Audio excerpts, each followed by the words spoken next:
Bu ayni paytdagi shahrimiz havosi. Yaxshilab o'qinglar. Hayot uchun xavfli.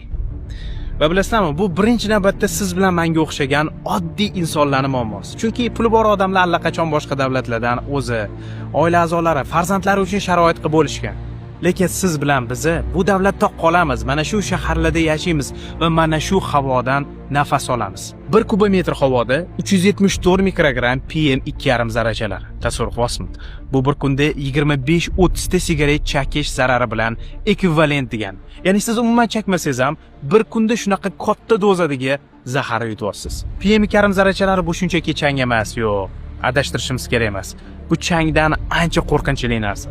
PM2,5 zarrachalari tushunishingiz uchun inson soch tolasidan 30 baravar ingichkaroq bo'ladi. Aynan shuning uchun u burnimizdagi filtrlardan ham, shilliq qavatdan ham, o'pkamizdan ham o'tib, to'g'ri qonimizga tushadi va infarkt, insult, astma va hatto o'pka saratonini chaqiradi. Bu zarralar shu darajada kichkinaki, hattoki homilador platsentasidan ham o'tib, hali tug'ilmagan chaqaloq organizmini zaharlaydi. Bularning hammasi allaqachon tasdiqlangan ilmiy faktlar. Qanaqasiga bularni bilib turib, bu muammoga ko'z yumishimiz mumkin. Endi sizlarda savol tug'iladi. Xo'p, nima qilishimiz kerak? Bilasizlarmi, o'z davrida Buyuk Britaniya ham, Amerika ham, Xitoy ham mana shu muammoga duch kelgan. Va aynan siyosiy iroda mana shu muammoga qarshi effektiv kurashishga yordam bergan. Ya'ni hukumat bu muammoni eng birinchi raqamli prioritet masalaga aylantirishi va ifloslanish sabablarini aniqlab, unga qarshi kurashishni boshlashi shart va zarur.